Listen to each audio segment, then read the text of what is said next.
exercise is only half of the equation. It's really strange to talk about. It just felt like my body rejected it. I hated exercise. I had to uproot my life. I was hungry a lot. Squats, lunges, step-ups. They had pretty much become hobbies of mine. I started seeing progress. I calorie count. I was 20 pounds down. I've also gained this sense of trust. There's a few days of fever. If that's not character development, I don't know what is. Hey everyone, it's Sevi. This was me in November of 2023. This was me in June of 2024. And this is me now. I spent a long time and effort on my health between 2023 and now. I have vastly improved my relationship with things like food, exercise, fitness, and incorporated into my lifestyle.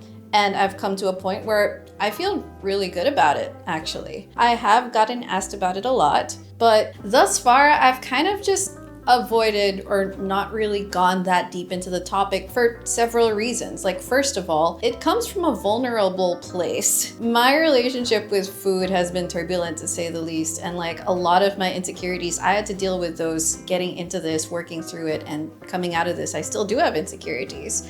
Second, weight loss is a sensitive topic. Third, it's not a short narrative. All those aside, I've decided that I do want to talk about it and share the steps that I did take on this journey, what I learned, what I struggled with, and how I am with it now. Let's talk about it. We need to do all the disclaimers. This, again, is a sensitive topic and it's going to come with a lot of disclaimers. I am not a health professional. When it came to food, I went to the school of internet. What worked for me may not work for you. This is a pretty straightforward point. I have a different body from you.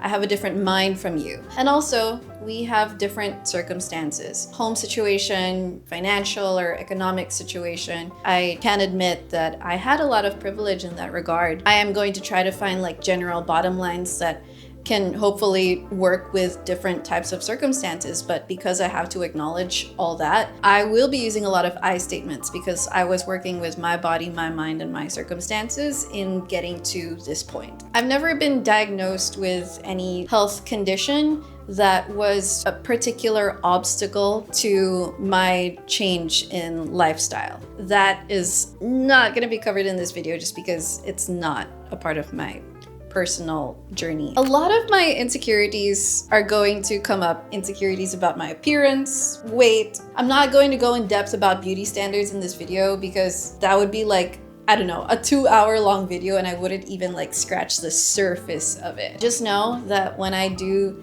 talk about things like my weight, my appearance, my size, my whatever, all those are just things that I apply to myself. I'm not here to judge anyone's lifestyle, anyone's appearance. In fact, I feel like when it comes to fitness journeys, the people who have been through the journey are probably among like the most compassionate or the most empathetic towards people who are about to start the journey or want to start the journey or just haven't started the journey yet. Hopefully these disclaimers covered as much as they could, and hopefully still you'll find some positive takeaways from this. Okay, let's finally get into it.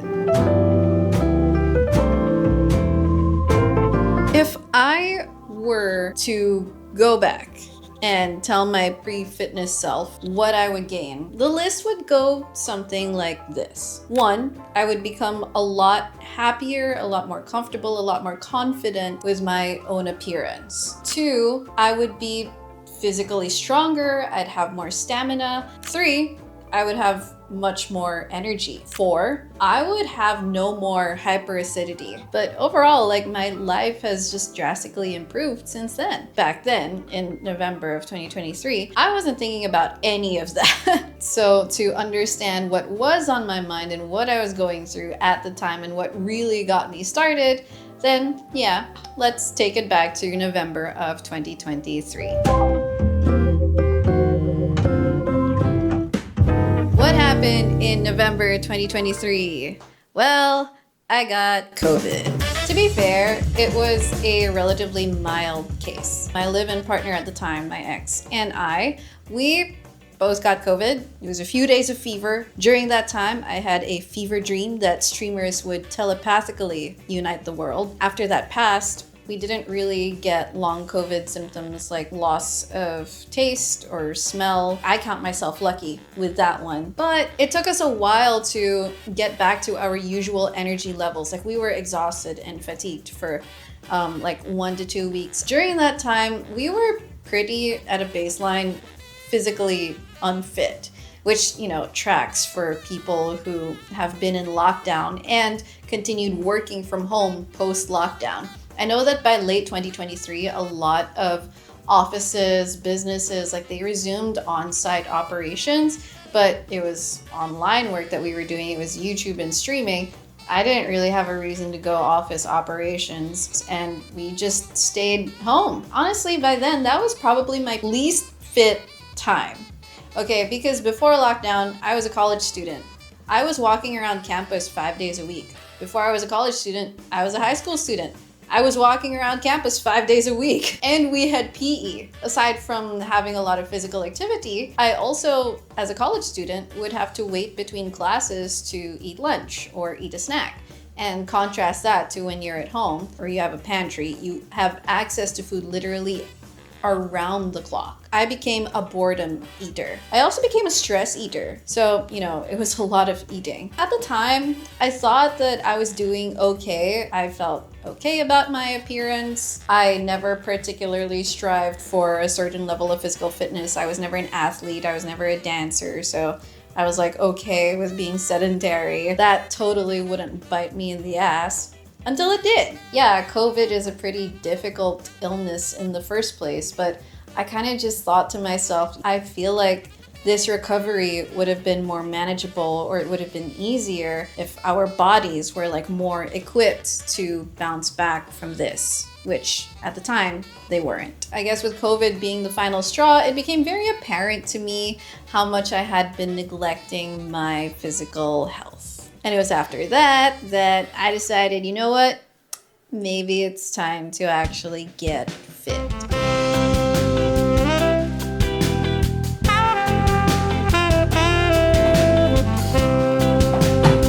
This wasn't the first time I thought to myself, you know what? Let's go get fit. Let's go get your beach bod. It was not the first time, definitely. And it wasn't the first time during lockdown either. Throughout lockdown, I would do the thing where you get a yoga mat, you download one of those abs in 30 days apps, and then you try it. You try to do the 30 days. I don't know if they actually work because I never actually completed it. But the other big factor to why that never worked is because exercise is only half of the equation. Maybe it's not even half, it's just part of the equation. And there's the other big part of the equation, which was diet. And in all my attempts of quote unquote getting fit, I never bothered to examine my diet and think about how changing it would actually help me reach my goals until this point.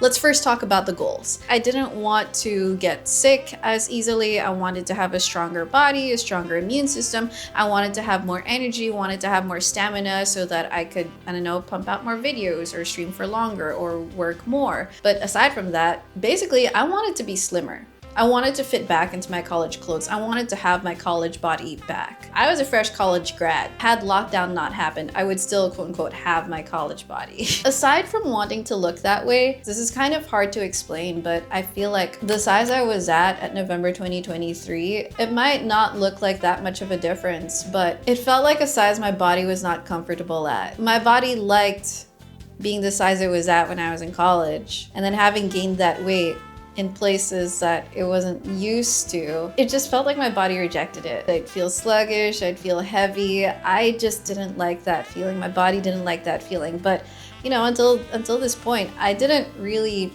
find the motivation, discipline, or mental willpower to do anything about it. But I had known for a long time that it didn't feel good. Most of my goals at this point, they were related to appearance and physical fitness. We're going to tackle the physical fitness a little later in the video, but we're going to start with appearance. That equated to my goals being weight loss. And when it comes to weight loss, according to the School of Internet, I had to start CICO. CICO. I honestly don't know if I'm pronouncing it right or if that's how people pronounce it, actually. Maybe I should just stick to CICO. What is CICO? CICO stands for calories in, calories out. At its core, if your calories in is less than your calories out and you're at a calorie deficit, you will lose weight. If your calories in is greater than your calories out, then you will gain weight. So how do you know your calories out? Okay, again, School of Internet. Okay, you can just look this up. You can get a rough estimate of your calories out by looking up your TDEE, which is your total daily energy expenditure. And there are calculators for that online. It's going to take into account things like age, weight, height, level of physical activity, and so on. I set mine for sedentary. I was 55 kilograms at the time. I'm around 5'3", 5'4". That came up to being at a baseline around 1,500 calories. If I continued eating 1,500 calories a day, then I would stay at 55 kilograms.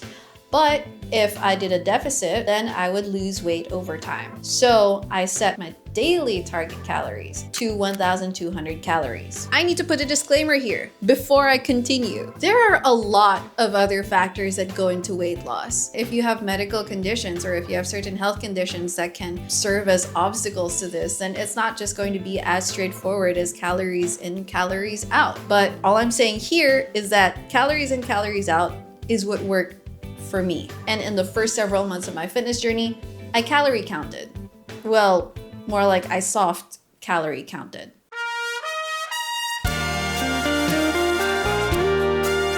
Let's talk about calorie counting. And I know this is like another sensitive topic. Honestly, it's kind of a big turnoff for a lot of people, but we gotta talk about it because it's part of my journey. Why do I say soft calorie counting? Because to actually accurately calorie count, you need to weigh your food and you need to know exactly what is in your food, like by the ingredient. I did not weigh my food. I did not buy a food scale because I didn't want this to be more intimidating to me than it already was. So I would usually quantify my food in like cups or servings or certain other looser quantities like that was easier for me to estimate visually rather than putting it on a scale. I downloaded an app that you could input like the amount of food that you took, and then it would output an estimated calorie amount. The app that I used was called Lose It. This is not sponsored. It's just that I looked at what apps were available. That one seemed to have the functions that I wanted, but if you know a better app, then go ahead and use that. It really involves weighing food and knowing what is in your food so that you can accurately count that.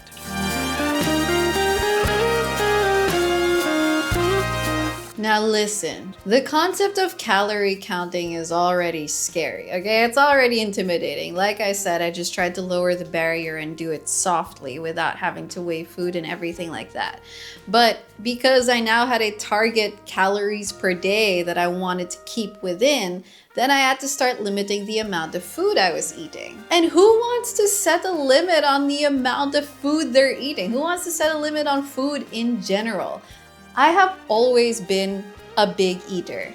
I've always loved food. I still to this day love food. I fucking love food. My parents are the type of parents who will make sure there's more than enough food to go around, and they would also discourage leftovers, even if it means eating more than our stomachs can handle. During my high school and college days, that was never a problem because, like I said, I was walking a lot around campus. Like, I had a lot of physical activity. I also had PE at the time because that was required. You know how they say you can stop eating when you're like 80% full? I didn't care about any of that. For me, if I was only 80% full, I would find something to fill that 20% with.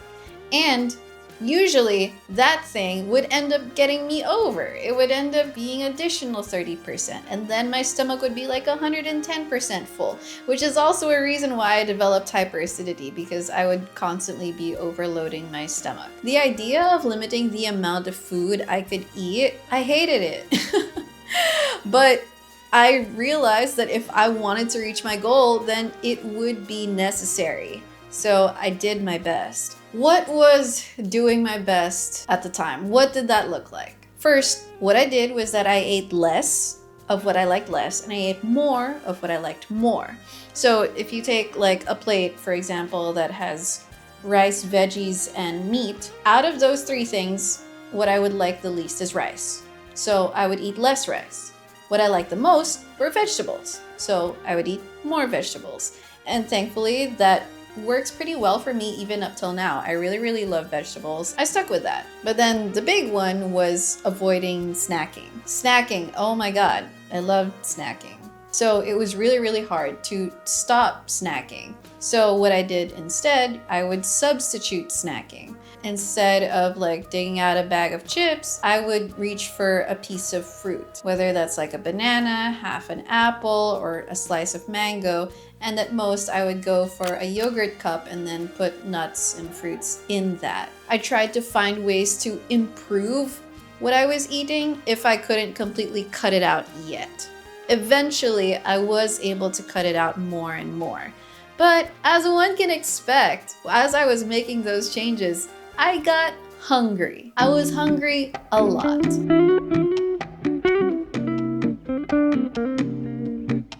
So back in college, this would not have been an issue because there were some classes that I wasn't allowed to eat in, professor's policy. And so I would have to wait till between classes to actually eat. And until then, I would be hungry. Like I would be used to feeling hungry.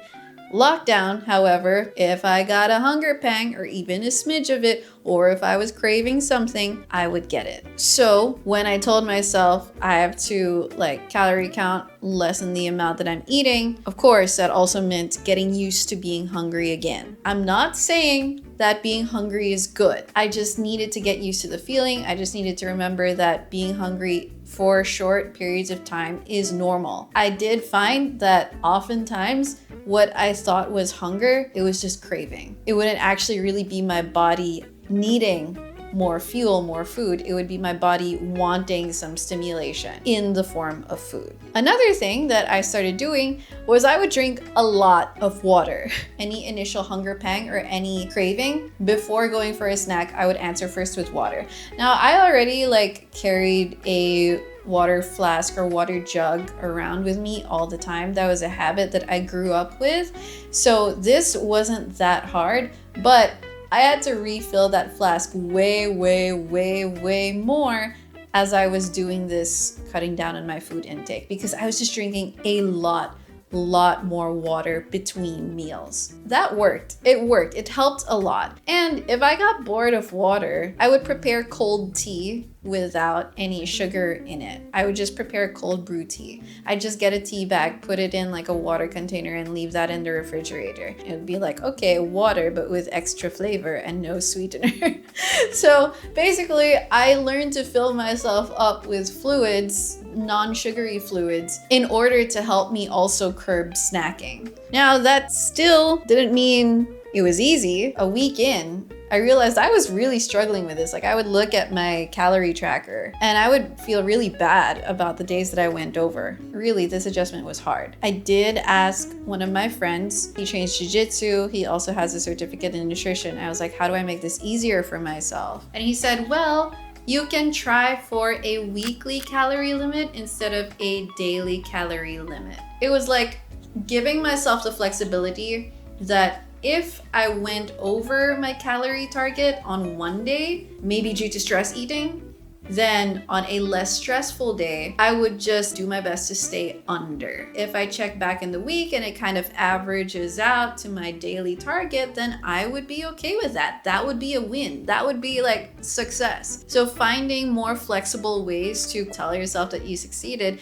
it helped a lot. And honestly, like at the time, I was still more lenient on myself when it came to stress eating because I didn't have very good stress coping mechanisms at the time. Switching from daily to weekly, it became more manageable. But one interesting side effect of eating less is that I wanted to make sure that what I did eat, I would fully enjoy. I would fully want to eat. Which brings me to the next big part of my food journey, learning how to prepare food.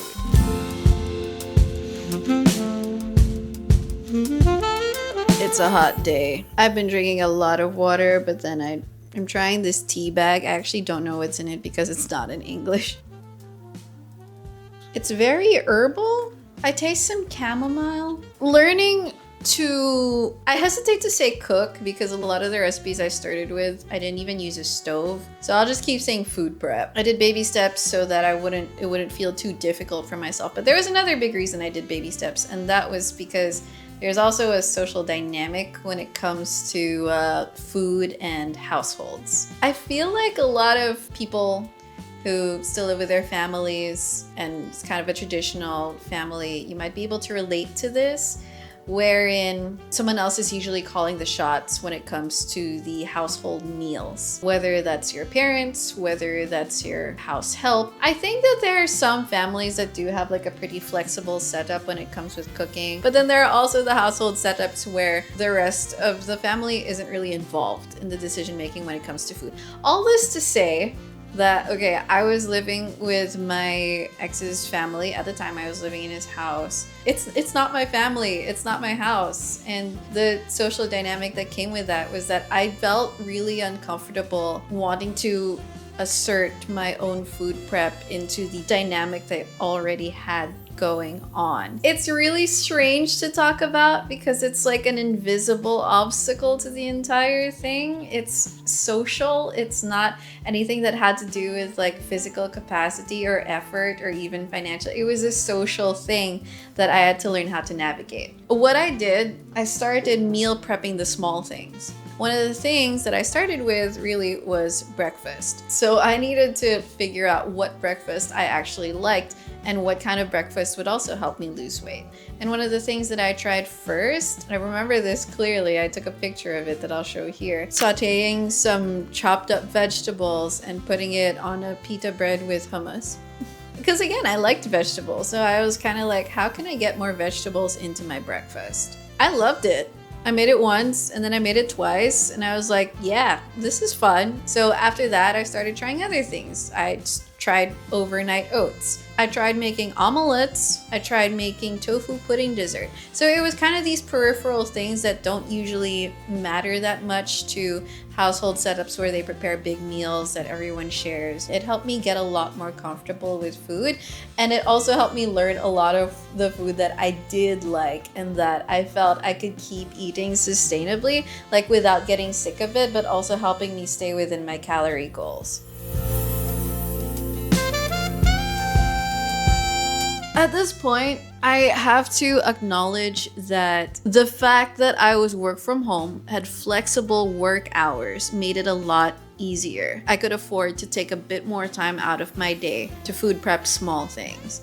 Now, if you have strict office hours, if you have a 9-to-5 job, this is going to be like a lot more difficult to fit into your routine. I fully acknowledge that. But what I would like to share as a bottom line that I learned along the way is that you have to set yourself up for success. And one of the big things there is to change your environment. Like your environment has to complement the goals that you're trying to achieve. Changing my environment was keeping a lot of water with me all the time so that I could always reach for the water whenever I felt hungry. It was changing the snacks that I would reach for by preparing them beforehand and making sure that they were healthier snacks and smaller quantity snacks and snacks that I really liked. It was making sure that the food that was readily available to me, I was more familiar with. I knew the quantities of, I knew the ingredients of, so that I could more accurately calorie count them. It was also changing the environment of the people and helping them understand that I was actually having to like lessen the amount of food I was eating. So it's those things, like those aspects of your environment that you may want to pay attention to and that you could introduce change to as well.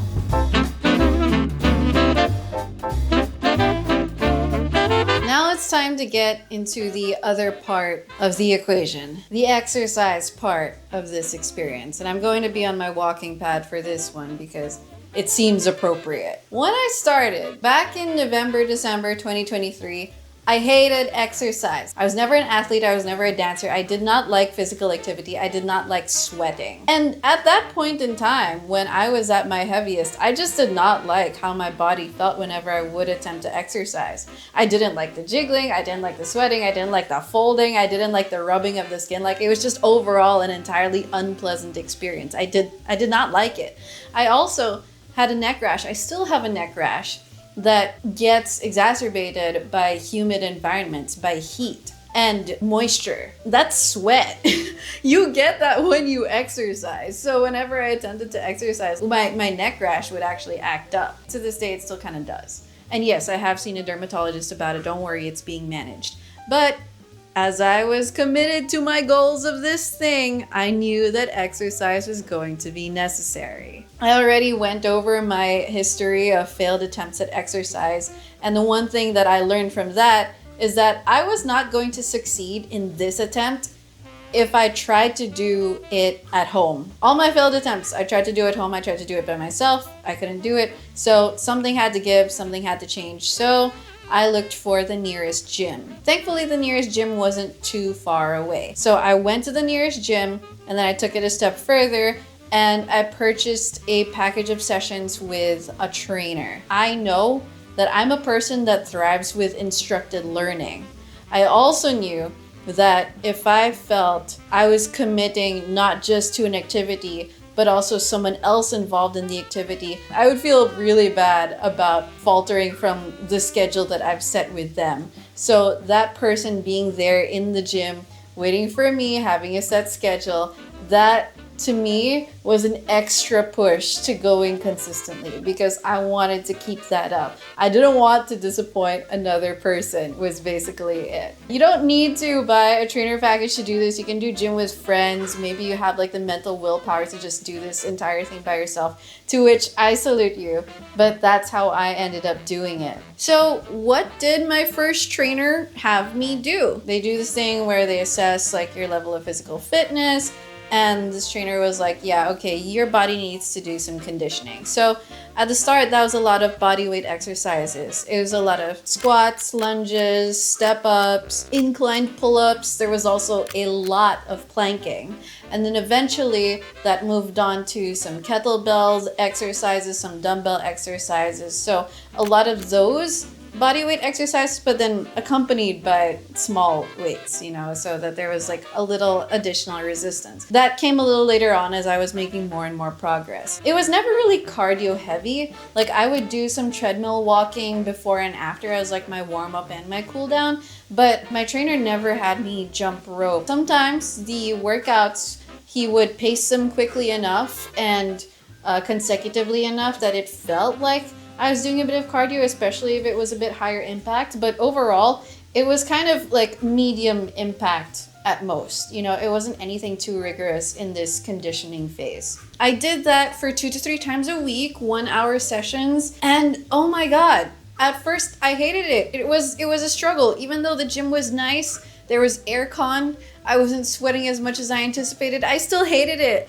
It was unpleasant. It was difficult. I didn't enjoy it at first, but I knew that it was like a step to achieving my goal, so at least I could take pride in that, right? I could take pride in showing up. It was also a little difficult to get into because I had chosen December to start the thing, and then at the end of December you have the holiday season, so I had to take a break from gym and from my trainer to go do the holiday stuff because they also had holiday stuff to do, and come back in January and try to get that ball rolling again.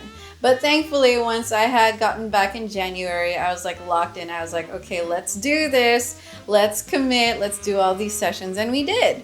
And from the consistency and with my trainer's routine, I started seeing progress. The number on the scale started dropping. My clothes started getting looser. My body was feeling less sluggish. It was coming back to the size that it felt right at. That amazed me. And that motivated me to keep going. At the end of March, that first trainer, he had to transfer to another gym. Now, thankfully, the gym that I was at, it had at least 2 trainers available. So the second trainer, he saw that I had made a lot of good progress with the conditioning, that I had lost actually a noticeable amount of weight at this time. And he was like, you know what? We can do more with weightlifting. I was like, yeah, let's go for it. Because I was already kind of surprised at this point at what my body could achieve. And if this trainer thought that I could do more than that, then yeah, let's do more than that. And honestly, the weight training and the weightlifting for me was when it actually started getting really fun.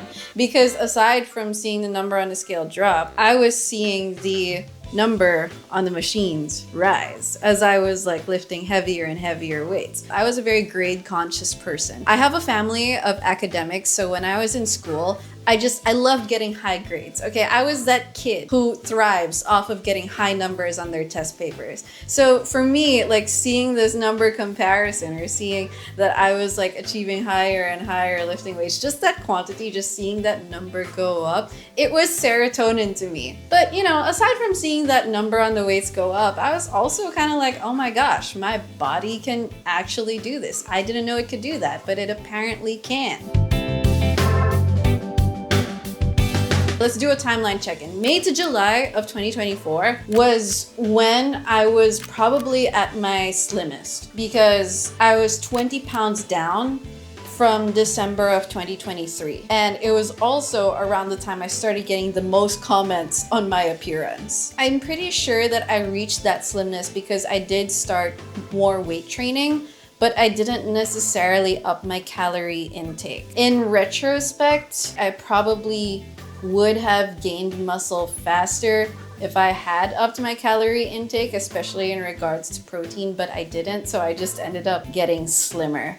Anyway, that aside, by June of 2024, this is what I looked like. At this point, my parents were a little bit concerned. No, I wouldn't say a little bit. My parents were pretty concerned, and I just had to reassure them like, yeah, no, I'm at the gym. I have a trainer, so I know that what I'm doing is safe at the very least. Like they have a routine for me. This is something I've been working on for a while, so please don't worry. What was weird, okay, were the YouTube comments. In my shorts, especially, that would be taken from my Twitch streams. My face is part of what's on screen there. And I started getting YouTube comments like, is she getting thinner? What happened to her face? Is she sick? Is she ill? It was varying levels of surprise and concern, and like while I appreciated the concern, it was kind of just overall weird for me because I didn't actually realize how much my face shape had changed. Like I noticed that my body had changed, but it was only when I compared my pictures from 6 months prior to that point that, oh my gosh, yeah, my face kind of did change its shape. I think that one warning I can give you is that if you plan on like doing this fitness journey and your appearance does change, like just prepare to get a lot of comments on it. That was just an entire thing to deal with that I wanted to bring up. So by August, I'd made a lot of progress. I was consistent. I felt great. This was when I really felt that I was in control of my body. Prior to this, I couldn't control my food cravings. I felt like I didn't have as much control over what I ate. I didn't have the motivation or discipline to do any form of exercise until this point. But after months of learning how to assert control over what I was eating and the exercise that I was doing, I was seeing results. My body was responding and adapting and progressing accordingly. I think one of my Eureka moments where I was like, this might be my favorite part about this entire thing. The fact that I do have control over my body. I do have control over what it can do, how it can adapt, how it can look. It's a struggle, but I do have that control. Another thing that I also took pride in was that weight training. As I said, I did enjoy seeing the numbers go up bit by bit. It was like seeing my score go higher and higher. I didn't intend to really bulk. I wanted to be a certain level of slimness, but still having like some toning or definition in like my arms and legs. But my trainer said that he thinks I could work my way up to lifting my body weight So we did. We worked on that. And October, I hit my personal record in terms of training, which was 50 kilograms deadlift. And at the time, I was already 45 kilograms, so it was a little over my body weight. And when we hit that, I was so proud of that. Like up till now, I am still so proud of that. Those feelings of progress, surprise at my capabilities, and just being proud of not just how my body looked, but also what my body can do and what my body can achieve. Up till now, those are still big things and big thoughts that keep me going and that like keep me motivated. By October of 2024, going to the gym was a habit. I would work out without thinking too much of it. It was ingrained into like my daily or weekly routine. And even if it was a particularly busy week, I would still try my best to make time for it. But the important thing was that I did it. Even if I couldn't go all out, the important thing was that I would do it. My eating habits, they had already more or less solidified. Like I was pretty good at sticking to a certain amount of food. Because I had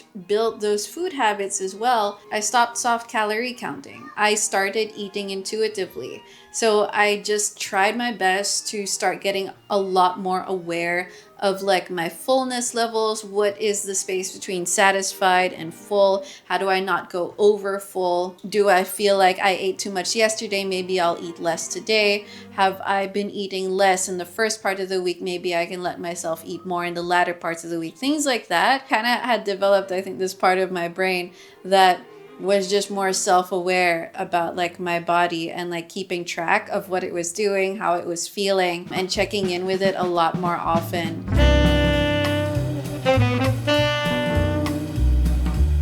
Unfortunately, not long after that, my breakup happened. I'll remind you that at the time I was living with my ex in his household. I had to uproot my life and move out. I stayed with my parents for a while, and thankfully they also had a gym nearby, so I was able to use that. I was able to get back on that pretty quickly. The household dynamic, it was, I guess, somewhat similar. Like I just stuck to preparing my own breakfast for the time being and letting them decide what was for lunch or for dinner, and I would just like adjust my amounts accordingly. But during that entire time, having built those habits, it kept me sane. It really helped me. I started waking up at 6 a.m. My night owl ass could never expect that I would start doing that. But while I was there, I started waking up at 6 a.m. I would have a pre-workout snack, whether that's just like a piece of bread or a small piece of fruit.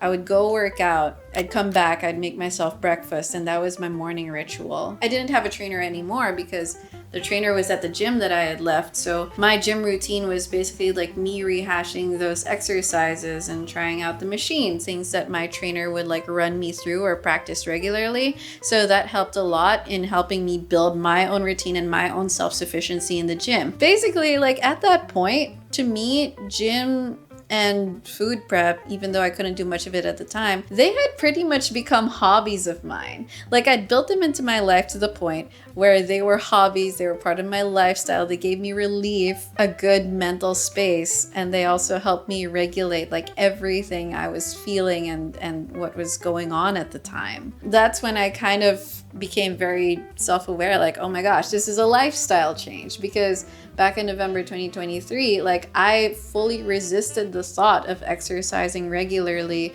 and changing my eating habits. So at this point, not only was it something I could do consistently, it was something that I wanted to do even in difficult periods of my life. That was when I knew that they were kind of hobbies and that they were activities that I was pretty sure were here to stay in my life. I also kind of went through another stress point when I was moving into living alone, because moving is really hectic. It involved a lot of physical activity, you know, moving in items, furniture, your boxes and stuff. Also running a lot of errands, doing a lot of chores. It was a kind of physical activity that was really exhausting because it didn't come from a place of fitness, it came from a place of stress. And at the time, I didn't feel good about going to do groceries yet because I hadn't had all my kitchen equipment set up. I don't think I had my stove operating yet. So I was like, I don't want to get groceries because I don't think I'll be able to cook them right away. But I also didn't want to keep ordering in and eating out because that's just not cost efficient. And it's even more a case of I don't know what's in the food. Like it could end up being really oily food and I wouldn't know until it got to my plate. What I did do during that time to tide me over in terms of food was that I got one of those meal plan delivery services because there are a few available here in Metro Manila. The one that I got was Dear Diet. Not sponsored, again, not sponsored by the way. It wasn't the cheapest on the market, but their meal plan looked good to me. They had one that was like low carb, 1200 calories that I wanted to try. So I tried it. I tried it for a week. And you know what? It massively, massively helped. Like I remember after maybe like 1 or 2 days of eating that, I was like, oh my gosh, I didn't realize how tired I had been in the previous days and how easily that could be solved just by eating well. Yeah, after 1 or 2 days, I was like, I have a lot of energy back now. I can go do stuff. I can do this moving in stuff. I can do all my errands. I was like ready to go. That was a good reminder to myself that food is fuel. Your body needs it. Times of change, times of turbulence, it especially needs it. After just doing a week of that, I had my kitchen more or less set up. So I was able to like start doing the food prep things. I wanted to wait until things settled down before I would get a gym subscription to my nearest gym. So I did try to pick up running. I appreciate it as a free form of exercise. Like, yeah, you do need a good pair of shoes, but like you don't need a yoga mat, you don't need weights, you don't need a gym subscription. You just need like a good place to run around and good shoes, and that's exercise. I appreciate it for that, and I was able to like get into it a little bit, but up till now I can still very confidently say that I still prefer going to the gym over like a good run. Eventually things settled down with a move. I was able to get my kitchen up and running so that I could start practicing food prep again. Not just breakfast, desserts, and soups. I was also now in charge of my lunch and dinner, so that was definitely a learning curve, and honestly it's one that I enjoy. I really, really like cooking. I also, at the time, like December of 2024, was able to get a gym subscription. I was able to start rebuilding my routine, and that felt great. This point in time is probably a good place to call the end of the majority of my journey with fitness. The main arc had concluded because I'd gone from hating exercise to liking it, to staying consistent with it, to wanting to do it even in times of difficulty, to rebuilding it into my own independent routine, living on my own. In terms of food, I'd gone from boredom eater, stress eater, hyper acidic, to learning to be self-sufficient with food and also understanding that food was fuel for my body. So how to use it to treat my body well while still enjoying it. I had become better at managing my intake of it, and it felt like more or less a year-long journey. It's April 2025 now. Have I been practicing everything consistently since then? No, I have not. Things have not been perfect.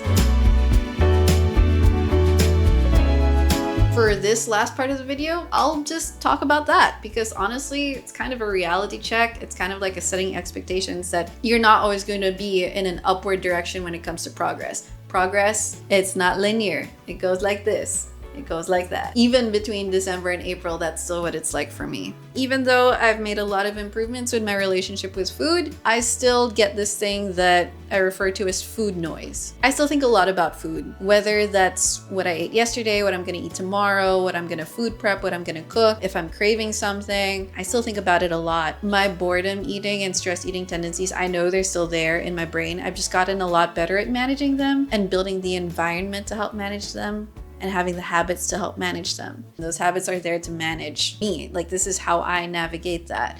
I don't know if it's like the healthiest way to go about it, but that's how I do it for now. Tightness of my clothes, it still fluctuates like from month to month. And then when I notice that, like, I will recalibrate my calorie intake and such. I will also be more aware of my workouts. Do I need more fuel from my workouts? So it's kind of a lot of awareness and trying to figure out like what I need at the time in terms of falling off the horse, falling off the whatever, like falling off the routine. Late December was hard because it was holiday season. Holiday season is so full of good food, especially when you're with your family. I had like a little bit of a struggle, like, am I really going to let myself enjoy it? Eventually, I concluded, yes, I will. I will eat what I want as long as it doesn't make me feel too bad, as long as it doesn't activate any hyperacidity, whatever within the limitations I had come to recognize from my own body. I became very, very lenient with how much and what I was eating during the holidays. Honestly, that made it a little bit hard to bounce back in January, but I did. I also think that January was one of my most cohesive months when it came to meal prep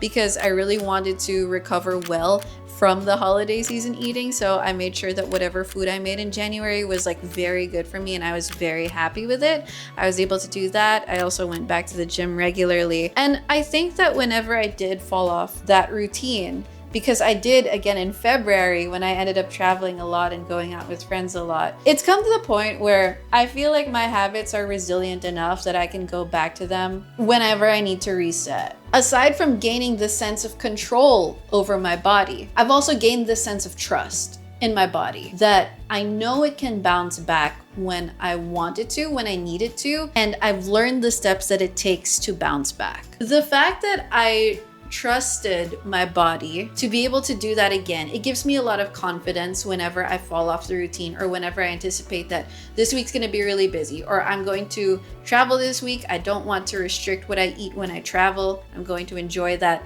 And I trust that when I'm done, I can get back to my own routine. I can get back to my lifestyle. I can get back to my habits. Those, I think, are very, very important to kind of build, especially for myself, because before I did not have any of that trust in my own body, my own mind. Before I would kind of despair and be like, oh no, I don't know if I can do this. But now I know that I can. Another thing that kind of keeps me reassured is that this progress that I've made over a year, it's not going to go away after like one bad week or like one bad month even. It's not going to disappear in a flash. It's gonna take a lot to undo all the progress that I've made in a year. This journey, it gave me a lot more than being more confident in my appearance and being physically stronger. It proved to myself that I can do this thing. That's an achievement in itself.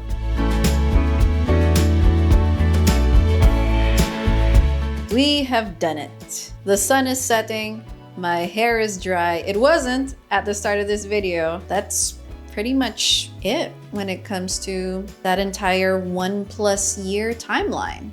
I suppose there are a bunch of topics that I brought up that can be expounded on, such as, I don't know, like my meal prepping or like how I train, things like that. Let me know in the comments if those are things that you are interested in or you are curious about, or just any other questions you have in general, and maybe I can talk more about this. But the main thing that I wanted to achieve here is kind of sharing the struggles that come with it. Anything that you try to get good at, there is going to be struggle. There's going to be resistance.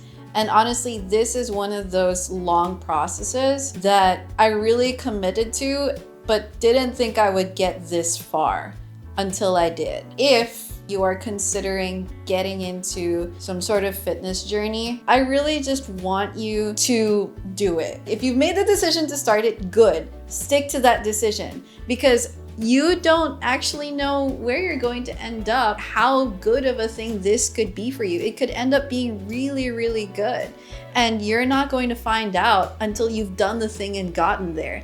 It could also end up not being as great as you hoped. You might be disappointed by it at the end of it, but at least you tried. You can do it. And you can do it in small, achievable ways at the start, work your way up. Hopefully there are things that you might be able to pick up, maybe apply to yourself, but even if there aren't, then at least showing you that can be done.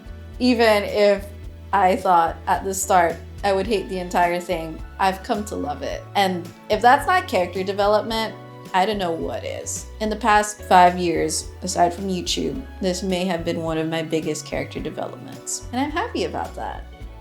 So anyway, I think that I have yapped long enough. Again, let me know in the comments if there's anything else you're curious about.